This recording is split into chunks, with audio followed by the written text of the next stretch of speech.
কেন নামাজ পড়লাম না, কেন রোজা রাখলাম না, কেন তাফসীর মাহফিলগুলোতে গেলাম না, কেন ইসলামের পক্ষে ছিলাম না, কেন আব্বা আম্মার খেদমত করে জান্নাতি হতে পারলাম না, কেন গানের কনসার্টে যে লাফালাফি করতাম, কেন মদের আড্ডাখানায় যে টাকা উড়াতাম, কেন নিষিদ্ধ পল্লীতে যে চরিত্র নষ্ট করলাম, ঠিক কি না?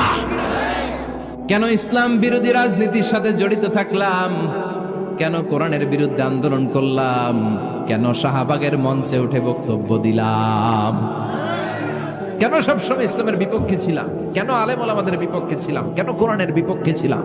আফসোস করব, ইয়া লাইতানি কদ্দামতু লিহায়াতি।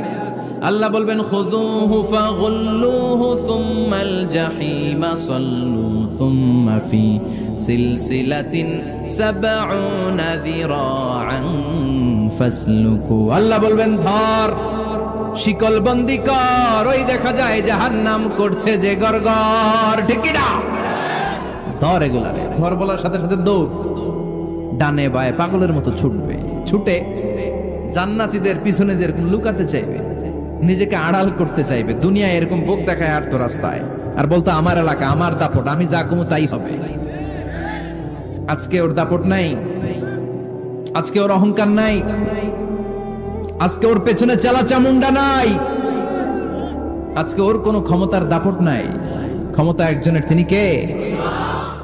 আজকে যে দুনিয়ার মুমিন বান্দাদেরকে দুনিয়াতে অত্যাচার করেছে, মৌলবাদ বলে গাল দিয়েছে, কাঠমোল্লা বলে বলে গাল দিত, এই কাঠমোল্লার পিছনে যে মাথাটা লুকাতে চাইবে, ওই নামাজের পিছনে যে বাঁচতে চাইবে, জান্নাতীদের সাথে মিশে যেতে চাইবে, কিন্তু জান্নাতীদের চেহারা ওই দিন পূর্ণিমার চাঁদের মতো করে দিবে কে? জাহান্নামীদের চেহারাগুলোরে কুচকুচে কালো বানিয়ে দিবে কে?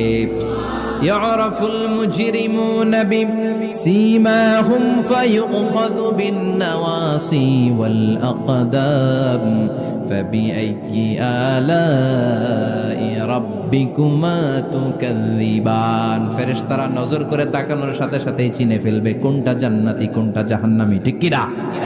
কারণ জান্নাতীদের নুরানি চেহারা, আর পিছনে একটা চোরের মতো এরকম পলায় আছে, ওটা কুচকুচে কালো, ওটা কালুর ঘরের কালু। চিল্লা এখন, ঠিক কি না? এবার কালুর ঘরের কালুরে ধরবে, কই ধরবে জানেন? মাথার ঝুঁটিতে, চুলে। অপমান করার জন্য চুলের ঝুঁটিতে ধরতে হয়, ঠিক কি না?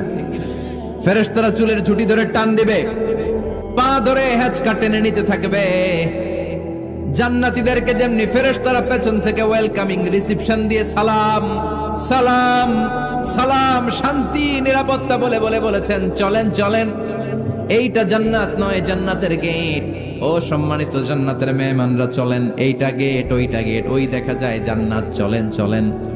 এরকম সুন্দর আচরণ জাহান্নামীদের সাথে করা হবে নাকি? না, মাথার চুল ধরে টান দিবে, চুলের ঝুঁটি ধরে টানবে, পা ধরে হেঁচকা টেনে জাহান্নামে নিতে চাইবে। জান্নাতীরা যেমনি লাফিয়ে লাফিয়ে জান্নাতের দিকে ছুটেছে, জাহান্নামীরা এরকম জাহান্নামের দিকে ছুটে যেতে চাইবে নাকি? জাহান্নামীরা যেতে চাইবে না, খামি মেরে দাঁড়িয়ে থাকবে। ছাগল যেরকম খামি মারে, রাখাল যেরকম পিটায়, ফেরেশতারা জাহান্নামীদেরকে পেছন থেকে পিটাবে। এটা কি র্যাবের বাড়ি, পুলিশের বাড়ি? জাহান্নামের ফেরেশতাদের বাড়ি। এক বাড়িতে সব শেষ, ঠিক কিনা? পিটিয়ে পিটিয়ে জাহান্নামে ফেলা হবে। জাহান্নামীরা ঢুকার সাথে সাথে ওদেরকেও রিসিভ করা হবে টকবকে গরম পানি দিয়ে। প্রত্যেকের মাথায় গরম পানি ঢেলে দেওয়া হবে, গা গুলো ঝলসে যাবে, হাতুড়ি দিয়ে পিটিয়ে গোশতগুলো থেতলে ফেলা হবে, হাড্ডিগুলো ভেঙে ফেলা হবে, আগুনে পুড়ে পুড়ে চামড়াগুলো ঝলসে যাবে। কুল্লামা নাদিজাত জুলুদুহুম বাদদালনাহুম জুলুদান গায়রাহা লিয়াযুকুল আযাব। যতবার জাহান্নামীদের চামড়াগুলো ঝলসে যাবে, আল্লাহ নতুন করে মোটা মোটা নতুন চামড়া লাগিয়ে দিবে, যাতে করে আগুনের কষ্টটা আরো বেশি করে টের পাওয়া যায়। ঝলসে ছাই হওয়ার সাথে সাথে অটোমেটিক্যালি নতুন মোটা চামড়া লেগে যাবে, আবার জাহান্নামের কষ্ট ভোগ করবে, আবার ঝলসে যাবে, আবার লাগিয়ে দিবে। এরকম ভোগ করতেই থাকবে। চিল্লায় পড়েন নাউযুবিল্লাহ। জাহান্নামের ভয়ঙ্কর ফেরেশতাদের হাতুড়ি দিয়ে পিটানো, গরম পানির আযাব, জাহান্নামের আগুনের মধ্যে জ্বলতে জ্বলতে জাহান্নামীদের অবস্থা যখন